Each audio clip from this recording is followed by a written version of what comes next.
এই দেখো আমাদের সোনা মহারানী ভোরবেলা এসে হাজির হয়েছে খাবে বলে। আগে একটু চুলকে নিক তারপর খাবে আমার সোনা। সোনা গুড মর্নিং বন্ধুরা, আমার একটি নতুন ভিডিওতে তোমাদের সবাইকে জানাই স্বাগত। তো এখন বাজে সকাল 9টা, আর আজকে 9টা থেকে আমি আমার নতুন ভিডিওটা স্টার্ট করছি। তো দেখো সকালবেলা ঘুম থেকে উঠেই আমাদের এর আওয়াজেই অ্যাকচুয়ালি ঘুমটা ভাঙে, মানে সকালবেলা খাওয়ার জন্য এত ডাকাডাকি করে, তো একে না দিয়ে পারা যায় না।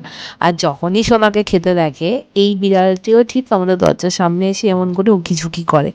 তো মা একটু অপছন্দ করে যে কালো বিড়াল বাড়িতে আসা, কিন্তু ওকে যেহেতু আমি খুব ভালোবাসি, তো ও যখনই আমাকে দেখে আমি আশেপাশে আছি, ও ঠিক তখনই এসে এরকম করে দরজার সামনে তাকিয়ে থাকবে। আর সোনা যখন খাবে আমি ওকেও দিই ভাত, মানে এরা না কেউই মাছ মাংস কিছুই খেতে চায় না, ছোটোবেলা থেকে এরা দুধ ভাতেই মানুষ, মানে দুধ আর ভাতই খায়, আর কিছু খায় না। তো এরা কেউই আমাদের বাড়ির বিড়াল না, এদেরকে হয়তো কেউ ফেলে দিয়ে গেছিল এরা যখন খুব ছোট ছিল। তো তখন থেকেই এরা আমাদের বাড়িতে আসে, খায় দায়। এখন অনেকটাই বয়স হয়ে গেছে এদের দুজনেরই, প্রায় 3 বছর তো হয়েই গেছে, 3-4 বছর হয়ে গেছে এদের বয়স। তো দুজনেই খুবই শান্ত বন্ধুরা, মানে কাউকে আঁচড় বা কামড়ানো কিচ্ছু দেয় না। তো দেখো ওখানে কেমনভাবে বসে আছে, তাকিয়ে আছে যে আমাকে কখন খেতে দেবে। তো সোনার খাওয়া হয়ে গেলেই আমি ওকেও ভাত মেখে দিয়েছিলাম খেতে, তো সেটা আমার আর ভিডিও করা হয়নি। দেখো কি কিউট দেখতে, এত সুন্দর চোখগুলো, এত ভালো লাগে আমার। কিন্তু অনেকে আবার দেখলে ভয় পায়, আমার মা তো খুব ভয় পায় ওকে দেখলে, কিন্তু আমি ওকে খুবই ভালোবাসি। আর এদিকে দেখো আমি রান্না বান্না স্টার্ট করে দিয়েছি। তো বন্ধুরা অনেক দিন ধরে না আমার আর মার আর মাছ অথবা রিঠা মাছ খেতে খুব ইচ্ছে করছিল। তো বাবাকে বলেছিলাম দেখো তো বাজারে পাও নাকি। তো বাবা দেখো রিঠা মাছ নিয়ে এসছে, পেয়েছিল, অনেক দিন পরে আনলো। এসব মাছ আমাদের বাড়িতে খুব একটা খাওয়া হয় না, যেহেতু বাবা একদমই পছন্দ করে না, তো সেজন্য বাবা আনেও না। কিন্তু মার খুব জোর করার পরে নিয়ে এসেছিলো, তো এখন আমি সেটাই ধুয়ে পরিষ্কার করে রান্না করব। তার আগে দেখো আমি দেখলাম ছেলে কি করে, মানে আমি রান্নাবান্নার দিকে থাকলে বা আমি অন্য কোথাও থাকলে না, ছেলে একদমই পড়াশোনা করে না। ওর আন্টি চলে আসবে একটু পরেই, তাই একবার ওকে দেখলাম। আর এদিকে দেখো আমি আলুগুলোকে একটু বড় বড় করে কেটেছি, আমার মাছের আলু আমি একটু বড় বড় করেই কাটি। আর সেগুলোকে একটু লাল লাল করে ভেজে তুলে নিচ্ছি। আর এদিকে ভাতটা আমি বসিয়ে দিয়েছি। আর এদিকে দেখো মাছটাকে ধুয়ে না আমি ভালো করে একটু নুন আর হলুদ মাখিয়ে রাখবো।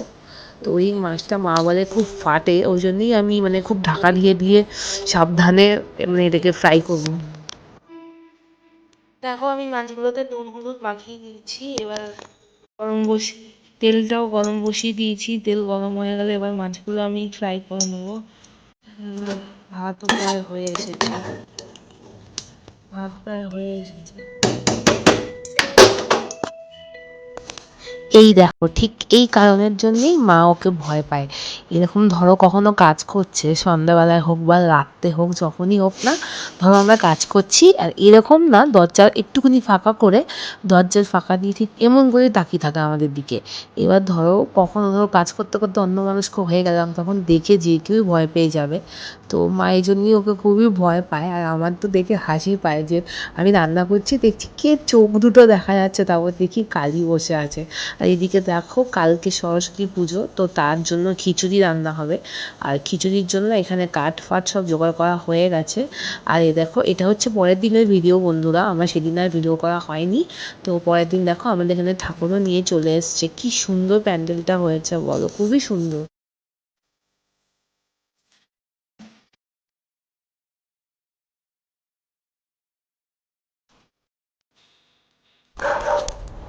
তো দেখো এখানে আমি চলে এসেছি মিষ্টির দোকানে ঠাকুরের জন্য মিষ্টি কিনতে। আজকে সরস্বতী পুজো, এটা তার পরের দিনের ব্লগ বন্ধুরা। তো এখন আমি এটা কিনে যাব মণ্ডপে, ওখানে গিয়ে